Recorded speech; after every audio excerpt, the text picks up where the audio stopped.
Good evening. Tonight in Sports Night we talk to the best in the business. Nick Faldo on the eve of the Masters in Augusta. The build-up is great fun. Obviously I've got great memories here, so it's nice every time you go down the hole, think, you know, that's a very positive thing. Oh, I made a great three here sometime, or I hold this putt here and I did this and did that. So, you know, I think you try and take those thoughts onto the golf course for the 4 days. There's Nigel Mansell after 3 wins in 3 Grand Prix. I've said that there's no surrender and there's no prisoners this year. In private life and public life, we're here to get the job done. I'm trying to get the job done. And Carl Lewis as he builds towards his 3rd Olympic Games.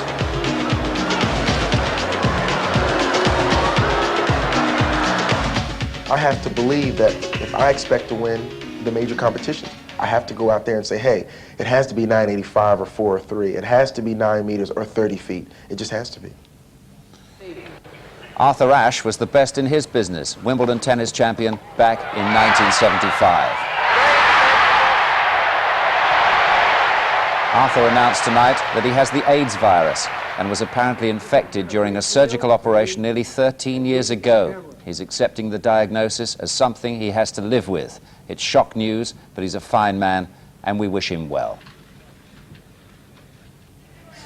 We press on, and our action tonight features a boxer who wants to be #1. Henry Wharton, Britain's big-punching super middleweight, defends the Commonwealth title against Rod Carr of Australia, who he's previously beaten. He's bound to be in the world title reckoning again. And James Cook was European champion until he lost it last week. This is Cook in the white shorts here, making his 3rd defence of the title. His opponent, Frank Nicotra of France, is unbeaten in 30 fights. This is the 1st round, and what a furious one it was too. And Cook having to take quite a bit of punishment. And eventually, as you'll see, he takes a big right hand. There it is. Another one on the back of the head didn't help. And he was knocked out in the 1st round. His unbeaten record had gone back to 1988. But he's something of a veteran, and that's the way his European title went in France to Frank Nicotra a few days ago. Well, the British super middleweight champion is one Fidel Castro, who spent most of his career fighting under the name of Slugger O'Toole, one of the all-time great name changes. And tonight, we'll see Britain's Commonwealth champion, Henry Wharton. Wharton has a big punch, is unbeaten, and defends the title tonight against the man from whom he won it, Rod Carr of Australia. At ringside in Leeds Town Hall is Harry Carpenter. So Wharton and Carr come together again in the same arena where they met last summer, and Wharton won an extraordinary fight on points after 12 rounds. And here they go again. Can it possibly be like the last one, which was perhaps the most sensational British fight of 1991? Carr was actually down and out of the ring in the 2nd round. He was down again in the 7th. He was punished unmercifully to the body, and yet he came back and took Wharton right the way to the final bell. A fight that exhausted both men. Well, Wharton, of course, comes from Leeds, and boxing tonight once again in front of this highly emotional and excited crowd in the ornate Leeds Town Hall. More like boxing in a cathedral than a town hall. Hammering Henry Wharton, who really is a hard puncher and most certainly is one of the most exciting fighters in Britain today. And this tough Australian from Melbourne, Rod Carr, at 23, a year younger than Wharton. Strangely, both men wearing black and gold trunks, and I would have thought that was against the rules. However, no problems with identification, as Mr. Wharton believes in self-advertisement.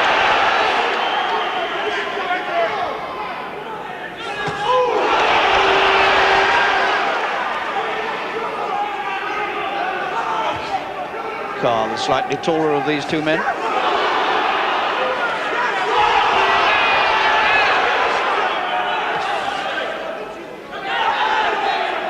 Surprisingly, Rod Carr has not had a fight since that battle with Wharton last June, whereas Wharton has had 3. And the last one, only 3 weeks ago, in York, against an American, lasted just 2 minutes and 22 seconds. So Wharton should have a very sharp competitive edge, but Carr, in fact, has made the more aggressive start.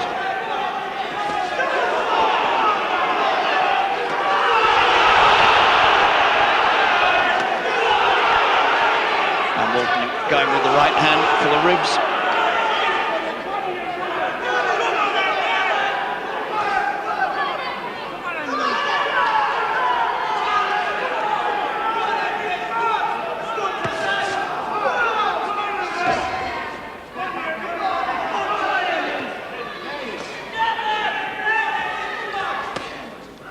Carr is having a good opening round. Or was. There's a smear of blood above the right eye of Carr. I don't think it's anything serious. I'm not too sure whether he's grazed there or whether it's blood from Wharton's nose. I'm not sure, but there certainly was a small smear of blood. Yes, he's slightly cut above the right eye. So although he's made a good start, he's now got this, at the moment, only slight handicap above the eye. Well, what a setting this is for boxing. It's magnificent, huge organ in the background. And the house absolutely packed. Not a spare seat in the house. Let's have another look at some of this good Carr action from this opening round. He really came out intent on attacking. And he was forcing Wharton's head back early on. There's that slight mark, but starkly standing out under the lights.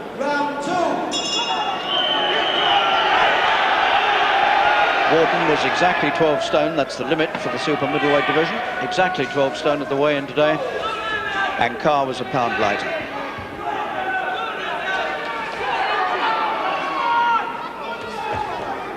We have the same referee for this fight as for their previous one, Dave Paris from London, who only had a single point between them at the end of 12 rounds last time. It was as close as the election might well turn out to be tomorrow.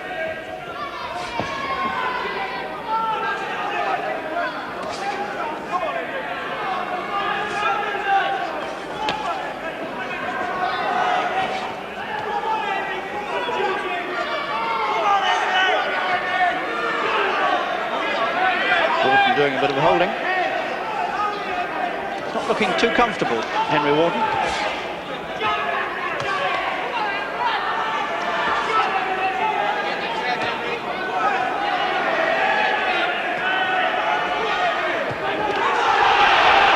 And Wharton is the sort of fighter who can turn things his way with just one punch.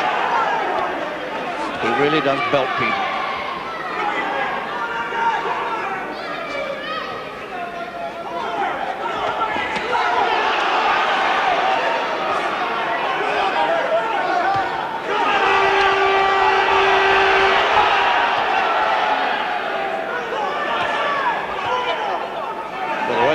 Two have started here. It's looking as though we're going to have just as hard and exciting a fight as their first encounter.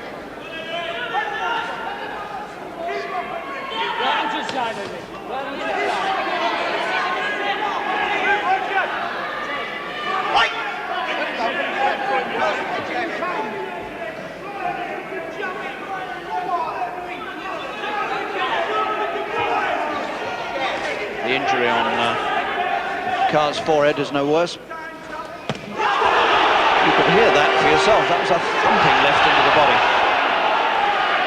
from Wharton.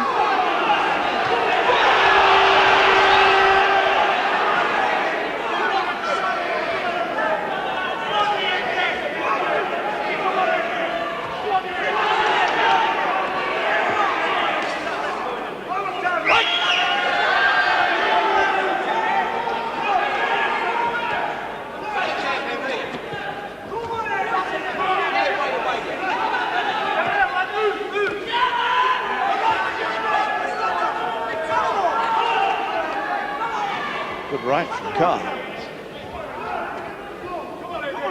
So certainly Carr has got an advantage after the first 2 rounds. There was a feeling about that this fight that it might just be over a little more quickly than the first one. I wondered myself whether Carr would have the same commitment, not having fought since meeting Wharton last time, but there's no doubt whatever about his commitment from the look of the first 2 rounds. And Wharton seems to me to be a little taken aback by the ferocity of Carr's opening attacks. You should always be prepared for everything, but I don't think he was quite prepared for the Carr onslaught. This is Wharton trying to get some counter-attacks going here.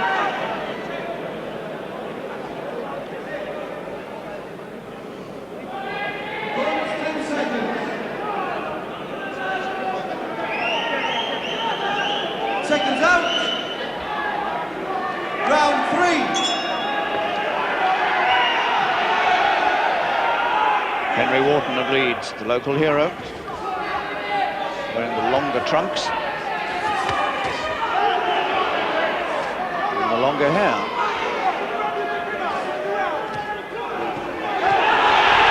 And at last, Wharton beginning to set up typical Wharton attacks.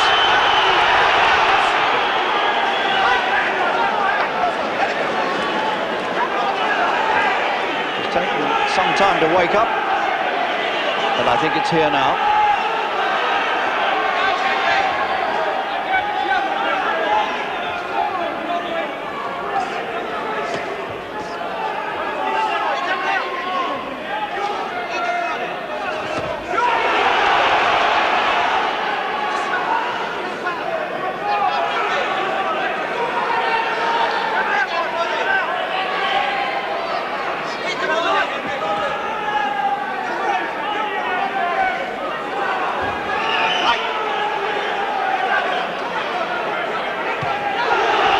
Clumping left hook to the head from Wharton. And Carr's opening onslaught has eased off a bit.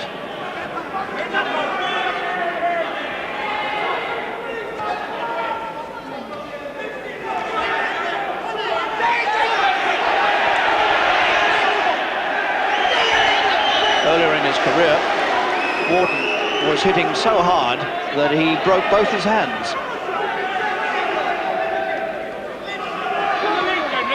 And each time it cost him 6 months out of the ring.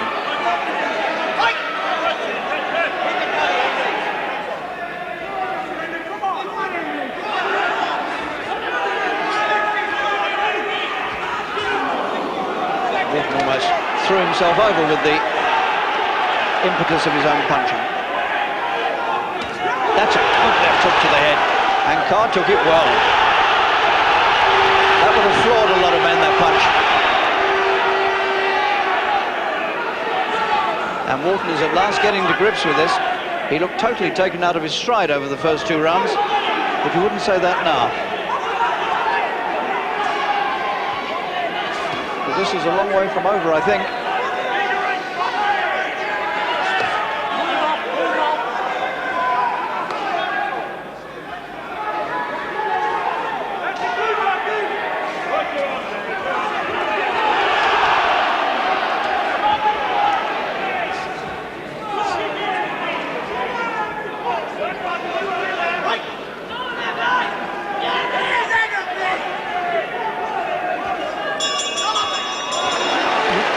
Just after the bell from Wharton, but he got away with it.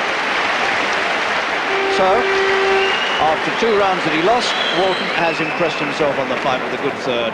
And that was a good round for him. He hit Carr with some very hard punches indeed. There was one thundering left hook to the head that I'm quite convinced would have floored a lot of people. I think that was it. He's a tough cookie, Mr. Carr. There's Wharton. Already breathing hard. We've only had 9 minutes fighting, but it's been ferocious stuff.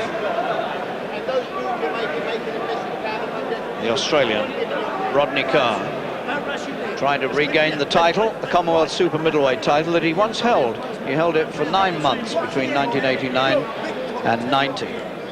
But when they met here last, the title was vacant. Seconds out. Round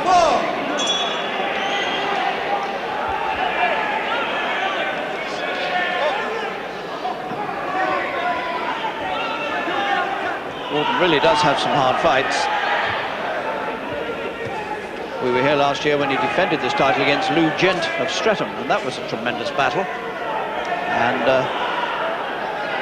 Gent got a draw after 12 rounds.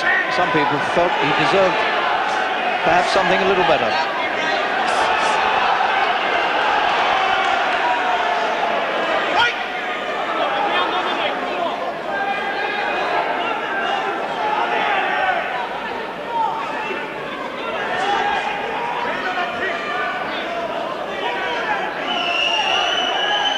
Carr still backing Wharton up.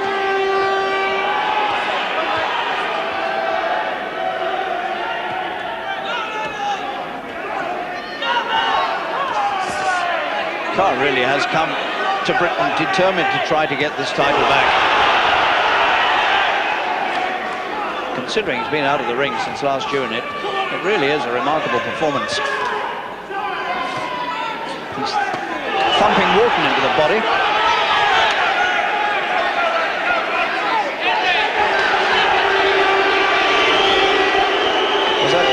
Head work. I think that was a warning about a butt.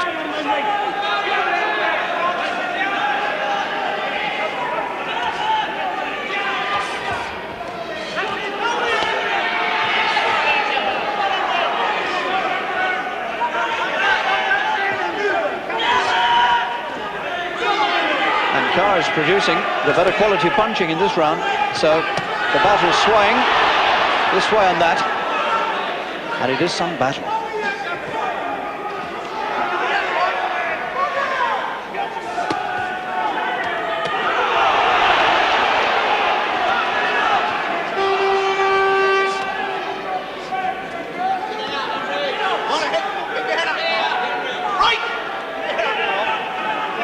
Carr's head again, dangerously low into Wharton's face.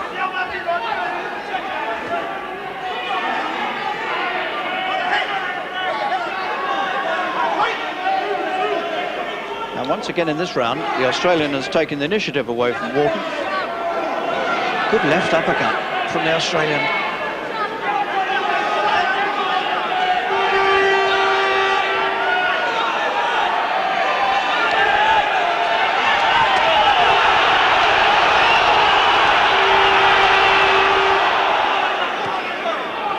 And after taking a lot of good punches, Wharton finds the strength to come back at him at the end of the round.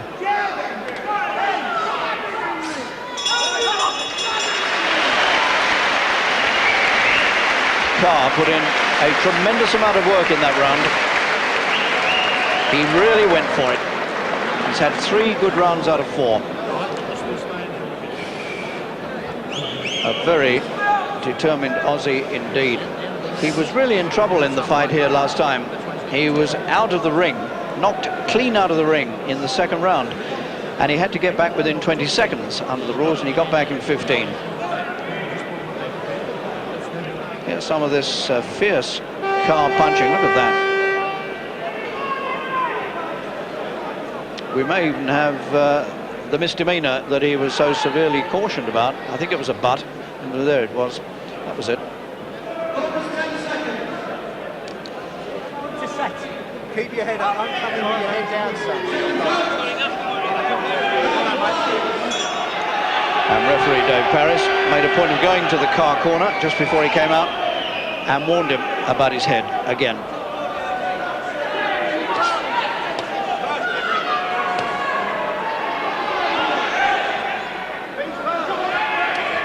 Wharton must be wondering if this storm is going to die out, because he's not being allowed to work himself under this constant pressure.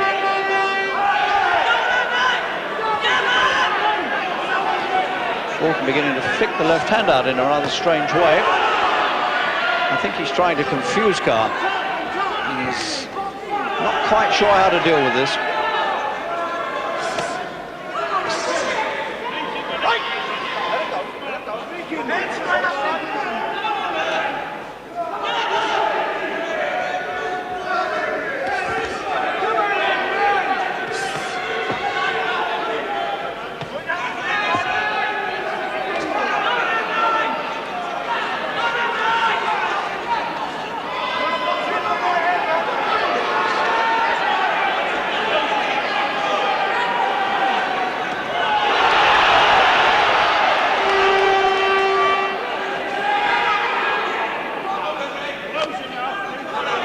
Still it's Carr who's coming forward and making the first moves.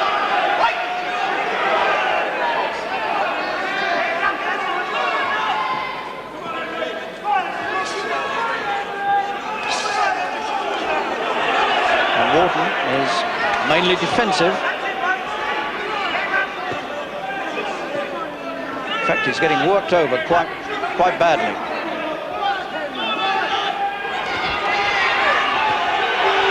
Round 5, and Wharton very badly now needs something to come back with here.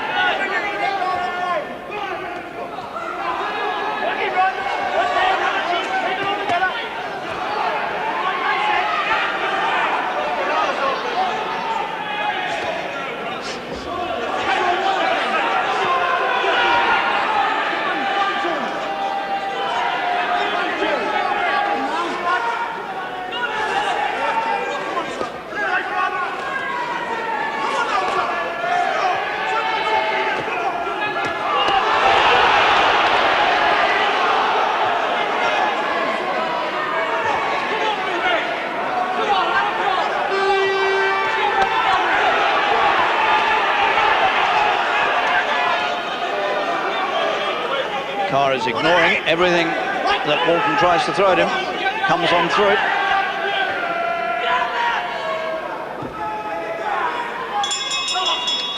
And Carr has had another good round. 4 out of 5. Well, now Wharton has got problems here. He's being pushed around this ring. He's having to take quite a lot of half punches. He's taken them well. He's been hit to the body very hard a few times. And Mickey Duff now doing his best to give him some reasonable advice.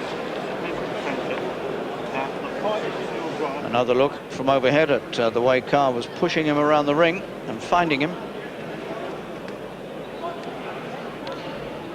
So this is a remarkable start to this fight by Rod Carr. The tough man from Melbourne, 23 years old, 11 wins in 17 professional fights. You're doing well, all right? Just boxing, do what you're doing. Round 6. So we're getting very close to the halfway mark. And Carr must have built up a very useful lead. Can he keep it going?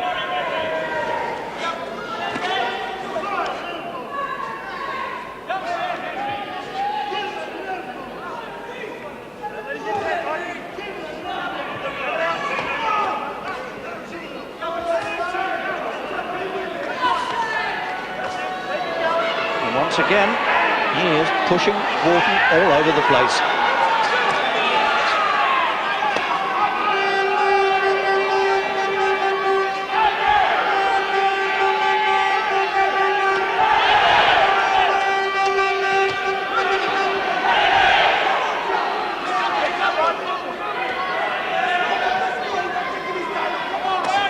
He's got his reach working perfectly here.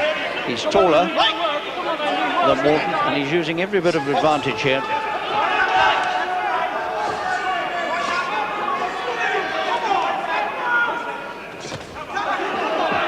And again, Wharton tries to whip the left hook in to try to stop this man coming at him, and he can't.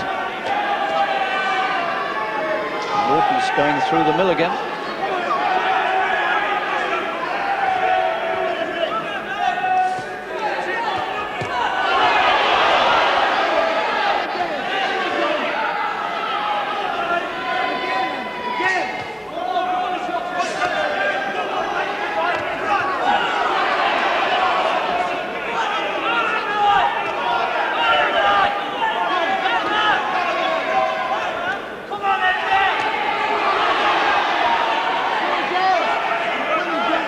This is as hard as most fights you will see.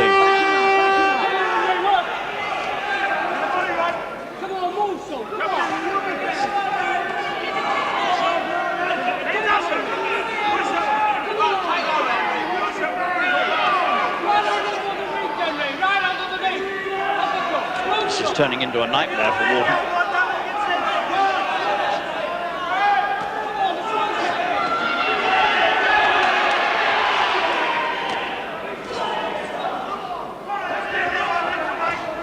Wharton's had one good round, and the rest of the time he's been under relentless pressure.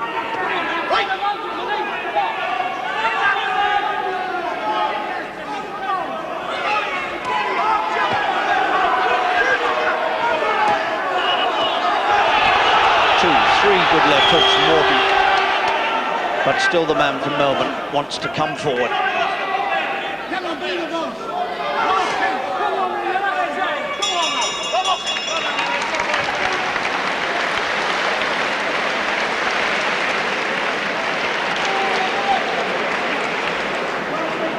Well, this is a very tough fight indeed. Wharton's 15th professional fight. 13 wins and 1 draw so far. 6 wins in the first round, but none of it easy tonight. This is a grueling battle, and Wharton has got a lot to do if he's going to win it. This man Carr has been a revelation tonight. He's come out from the opening bell determined to attack, and almost everything he's done has paid off. And we're halfway through it.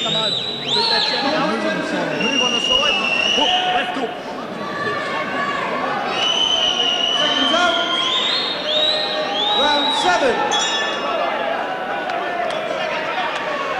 Wharton very slow to come off the stool.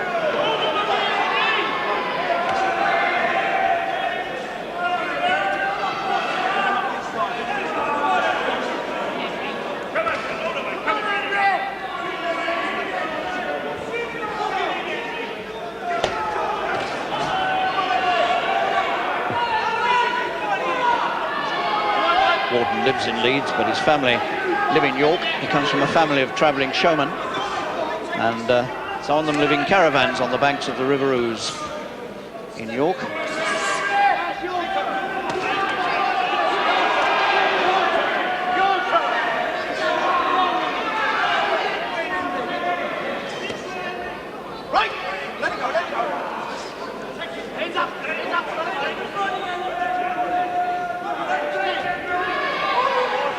First time the pace has slowed down.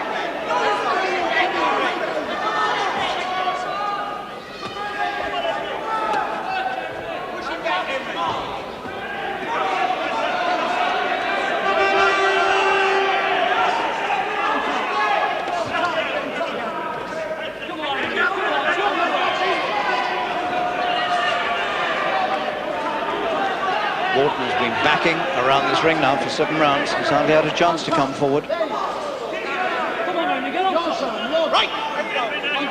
And the Wharton corner are beginning to get very, very anxious indeed.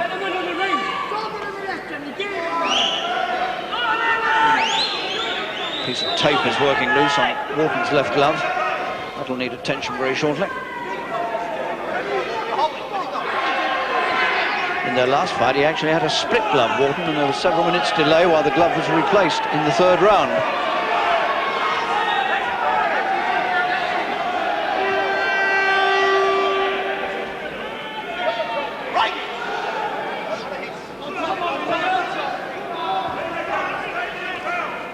There's a certain amount of raggedness about Wharton's work now, as though it's getting very hard indeed to put good punches together. He's taken a severe battering. And considering the ferocity of the fight, it's surprising neither man's been on the floor. These are 2 tough characters.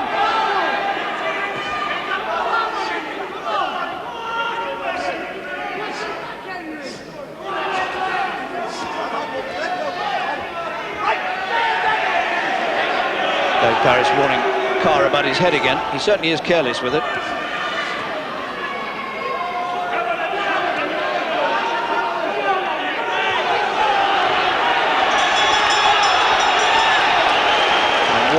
Came alive, but the bell went just as he did so. But that was a better round for Wharton. He managed to hold the man off by backing around the ring and using his left hand. And Carr, for the first time, didn't really mount very many attacks. So maybe, one can only say maybe, tiredness is beginning to creep into Carr's work as well.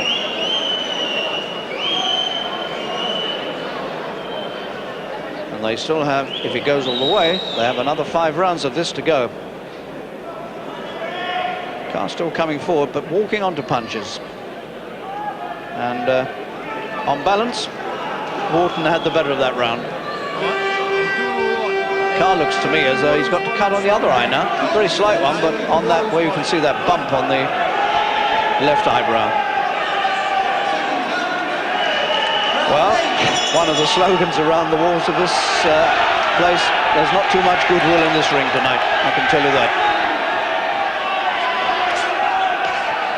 Goodwill has nothing to do with this.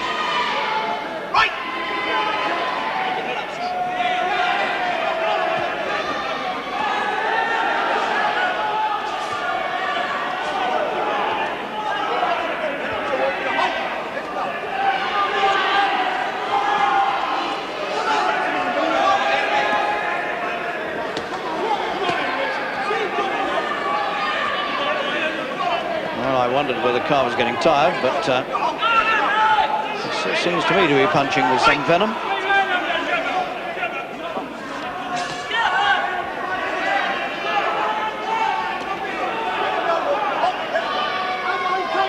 There's a cut underneath Carr's left eye. Now his face is beginning to disintegrate. Cuts above both eyes and one under the left eye now as well for the Australian. So the left hand of Wharton, which has been digging in there recently, is finding some dividends. And for the first time, Carr looks like the man who's in a bit of trouble.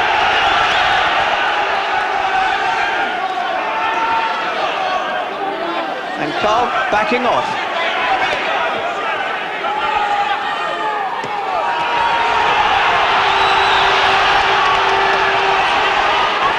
Carr's left eye is beginning to look worse and worse. And here is a dramatic turning point in this fight. He's gone. Would you believe it? He had 6 rounds of triumph, and now defeat stares him in the face.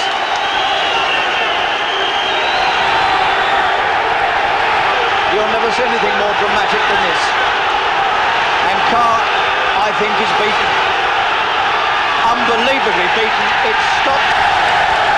Have you ever seen a turnabout? Such an amazing victory as that for Henry Wharton, who keeps his Commonwealth super middleweight title in the most astounding way. Astonishing scenes in the Leeds Town Hall. This packed arena now stands to applaud their hero, who has pulled it off after what seemed like a fight that was going to cost him his title. Well, I said he was the most exciting, or one of the most exciting fighters in Britain, and now you'll understand what I mean. Look at that. He got him with a left jab. He was beginning to tear Carr's face to pieces with the left hands. Then he had him on the floor with what looked like a fairly innocuous punch. And from that moment, I think Carr and all of us knew that he was beaten. And a few seconds later, Dave Paris, the man who had to give a decision the last time they met, this time Dave Paris called the fight off. And Rod Carr is giving full appreciation to Wharton and is now having his own arm lifted by Wharton's manager, Mickey Duff. It all ends in the best possible sporting spirit, which is one of the better things about boxing. They've had one hell of a fight, and they end it as friends. Tough fight, but Wharton